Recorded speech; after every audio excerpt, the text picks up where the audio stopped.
분명히 쾌감은 그대로인데 그 순간 아무것도 나오지 않는 허무함을 느껴본 적 있으십니까? 몸은 반응했는데 정작 흘러나오지 않는 그 공허한 순간 가슴속을 파고드는 생각은 단 하나일 겁니다. 나는 이제 끝난 건가, 남자로서 다한 건가? 누구에게도 말 못하고 혼자만 속으로 끙끙 앓으며 부끄러움에 고개를 떨구셨을 겁니다. 많은 분들이 나이 탓이라며 스스로 위로하지만 저는 의사로서 단호히 말씀드립니다. 그것은 단순한 노화가 아닙니다. 방치하면 전립선 질환, 심지어 암으로까지 이어질 수 있는 위험한 경고 신호입니다. 그러나 희망은 있습니다.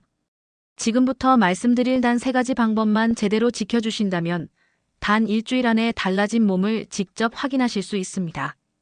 다시금 흥건하게 터져나오는 마치 젊은 날 물총처럼 쏟아내던 그 짜릿한 순간을 되찾으실 수 있습니다. 선택은 오직 당신의 몫입니다. 경고등을 무시할 것인가, 아니면 지금 이 자리에서 당당히 다시 남자로 서실 것인가.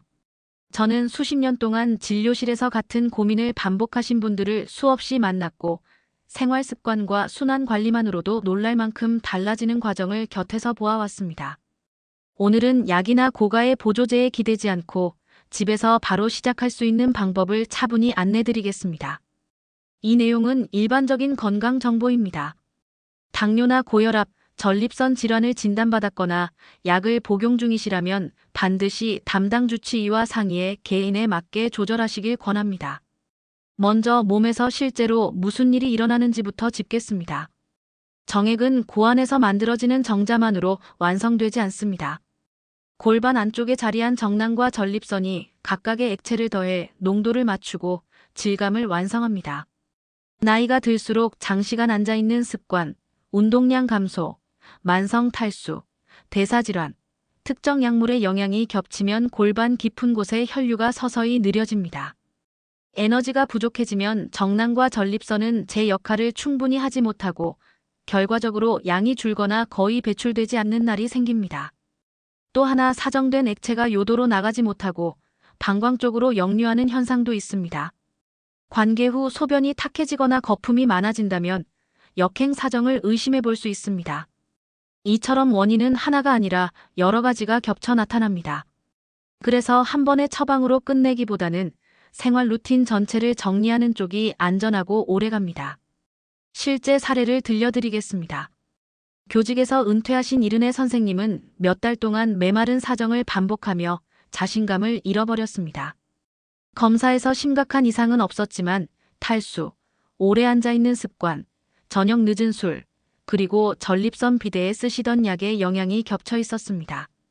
이분은 저와 함께 3가지를 시작했습니다.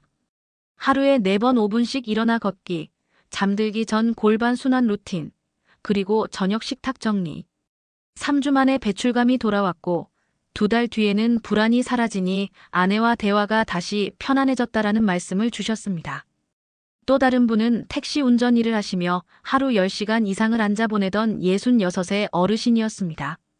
이분은 앉은 지 50분마다 하차해 5분 걷기, 차량 좌석에 얇은 방석으로 꼬리뼈 압박 줄이기, 생수병 500ml 2병을 낮 시간에 나눠 마시기만으로도 2달째부터 눈에 띄게 달라졌습니다. 공통점은 간단하고 꾸준한 루틴이라는 점입니다. 이제 집에서 바로 할 수 있는 핵심 루틴을 안내드리겠습니다. 먼저 골반 저근을 깨우는 연습입니다. 누워서 무릎을 세우고 발을 바닥에 둡니다. 숨을 내쉬며 항문을 부드럽게 조입니다.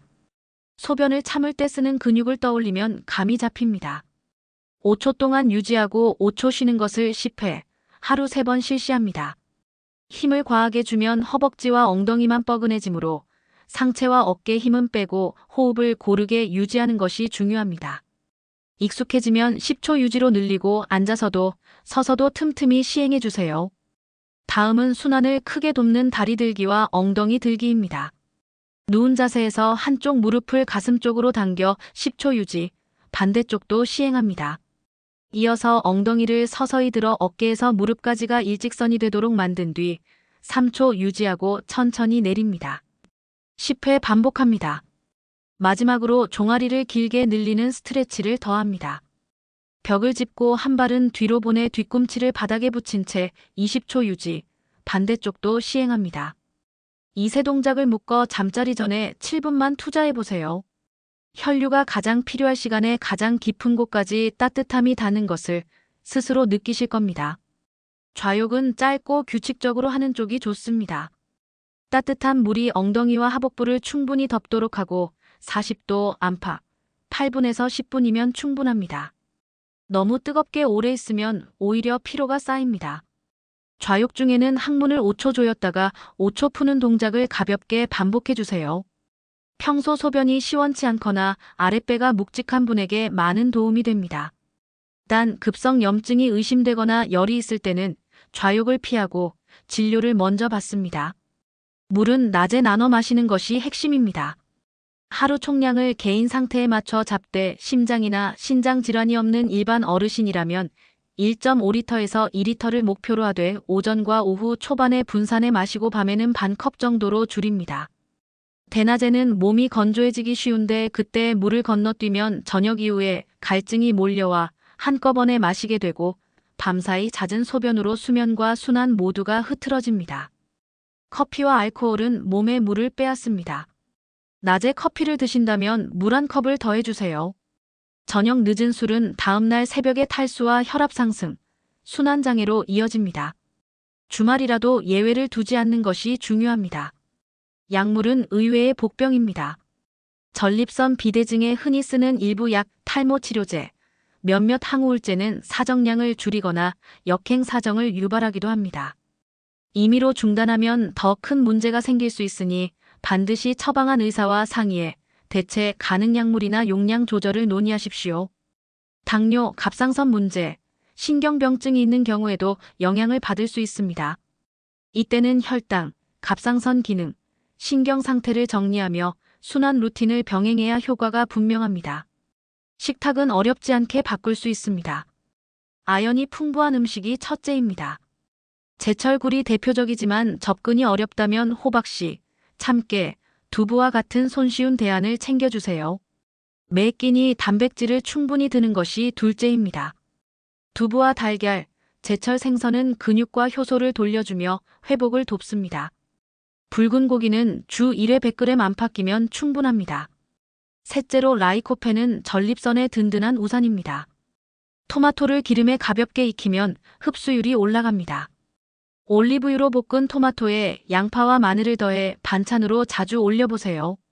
넷째로 견과류는 혈관에 좋습니다. 호두나 아몬드를 하루 한 줌, 저녁 늦은 시간 대신 오후 간식으로 드는 방법이 좋습니다. 기름진 야식과 짠 국물은 밤사이 탈수와 부종을 동시에 불러 순환을 망가뜨립니다. 일주일에 하루는 꼭 생선의 날로 정해 등푸른 생선을 드시되 너무 늦은 시간의 과식은 피합니다. 하루를 설계하는 법을 드리겠습니다. 아침에는 햇볕을 20분 이상 쬐며 가벼운 보행을 합니다. 햇빛은 체내 시계를 바로잡아 저녁의 이완을 더 쉽게 만들어줍니다. 오전과 오후에는 앉은 지 50분이 지나면 자리에서 일어나 5분만 걷습니다. 엉덩이 근육이 한번 깨어나면 골반 혈류도 따라 움직입니다. 오후 늦게는 물을 줄이고 저녁 식사는 과하지 않게, 식사 후에는 15분간 걸으며 소화를 돕습니다. 잠자기 1시간 전은 전자기기를 멀리하고 아랫배를 따뜻하게 해주는 시간을 가지세요. 따뜻한 수건으로 하복부를 덮고 아랫배가 부풀었다가 납작해지는 깊은 호흡을 5분만 해도 몸은 전쟁을 멈추고 회복 모드로 전환됩니다. 그 다음 골반 루틴 7분을 연결하고 침대로 들어가시면 됩니다. 이 순서를 매일 같은 시간에 반복하는 것이 무엇보다 중요합니다. 몸은 리듬을 기억합니다. 리듬이 잡히면 반응은 자연스럽게 따라옵니다. 무엇을 피해야 하는지도 분명히 하겠습니다. 눈에 띄는 변화를 빨리 보고 싶어 과하게 반복하거나 힘을 주는 습관은 오히려 회복을 늦춥니다. 처음에는 적은 횟수로 정확한 감각에 집중하세요. 인터넷 광고의 정체불명 보조제는 간과 심장에 부담을 줄 수 있습니다. 검증되지 않은 자극적인 도구는 신경을 피로하게 만들고 오히려 둔감함을 키웁니다. 과도한 흡연과 음주는 혈관의 탄력을 떨어뜨리고 염증을 키웁니다. 속옷과 하의는 너무 조이지 않도록 고르고 오래 운전하시는 분은 쿠션으로 꼬리뼈 압박을 줄여주세요. 함께 사는 분과의 대화도 중요합니다. 가장 상처가 되는 말은 다그침과 동정입니다. 많은 배우자분들이 사실 기는 그 자체보다 회피와 침묵을 더 힘들어 하십니다. 솔직하게 말을 꺼내보세요. 당신에게 결과를 증명하려는 부담이 아니라 함께 건강을 회복해 가자는 제안임을 분명히 전하세요. 결과를 목표로 삼지 않는 다정한 접촉으로부터 다시 시작해도 좋습니다. 서로의 어깨를 주물러주고 따뜻한 물에 함께 발을 담그고 손을 잡고 천천히 걷는 시간만으로도 긴장은 풀립니다. 마음이 풀리면 몸은 그 다음을 스스로 준비합니다. 경고 신호를 기억해 주세요. 고열과 오한, 소변을 볼 때 심한 통증, 정액이나 소변에 선명한 피가 반복될 때, 아랫배 통증과 체중 감소가 함께할 때는 지체 없이 진료를 받아야 합니다. 갑자기 소변이 전혀 나오지 않거나 허리 아래쪽으로 퍼지는 극심한 통증이 있을 때는 응급 상황일 수 있습니다. 가족력상 전립선암이 있거나 오랜 흡연력이 있는 경우에는 정기검진 일정도 함께 확인해 주세요. 예방은 언제나 치료보다 덜 아프고 덜 비쌉니다. 마지막으로 3주 실천표를 간단히 드립니다. 첫째 주는 몸을 깨우는 주입니다. 물 하루 1.5리터를 오전과 오후 초반에 나눠 마시고 앉은 지 50분마다 5분 걷습니다. 밤에는 골반 루틴을 5분만 시행합니다. 둘째 주는 시간을 늘리는 주입니다. 좌욕을 이틀에 한 번 8분, 골반 루틴을 7분으로 늘리고 호흡을 5분 이어붙입니다. 호두 한 줌과 토마토 반찬을 매일 식탁에 올립니다. 셋째 주는 리듬을 고정하는 주입니다. 같은 시간에 잠들고 같은 시간에 일어납니다. 루틴은 변형 없이 유지합니다. 이 21일이 지나면 몸은 새로운 기본값을 받아들이고 반응은 눈에 보이기 시작합니다. 누군가는 1주부터, 누군가는 4주에 체감합니다. 빠르고 느림은 체질과 배경 질환에 따라 다를 뿐 방향은 같습니다. 중요한 건 멈추지 않는 것입니다. 여기까지 듣고 나면 많은 분들이 같은 질문을 하십니다. 정말 이걸로 충분할까요? 저는 늘 이렇게 답합니다. 몸은 생각보다 단순하고 또 생각보다 현명합니다. 생명의 유리한 길을 꾸준히 열어주면 몸은 반드시 그 길을 따릅니다. 불안은 몸을 얼립니다. 오늘부터는 불안 대신 루틴을 선택해 주십시오. 오늘 밤이 어제와 다르지 않아도 실망하지 마세요. 내일도 같은 시간에 같은 동작으로 몸을 초대하면 어느 날 부지불식간에 바뀐 자신을 발견하게 됩니다. 그때 필요한 것은 요란한 환호가 아니라 조용한 미소 하나입니다.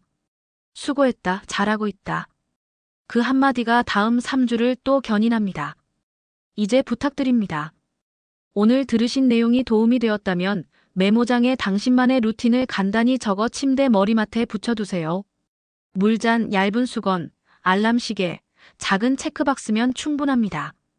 작은 준비가 큰 변화를 만듭니다. 그리고 혼자 사시는 부모님이나 친구에게도 이 방법을 알려주세요. 누군가의 불안한 밤이 오늘 당신의 전화 한 통으로 끝날 수 있습니다. 마지막으로 약이나 시술이 필요한 상황은 분명 존재합니다. 검사가 필요하다고 안내받으셨다면 미루지 말고 확인하시길 바랍니다. 생활 루틴과 의학적 도움은 함께 갈 때 가장 안전합니다.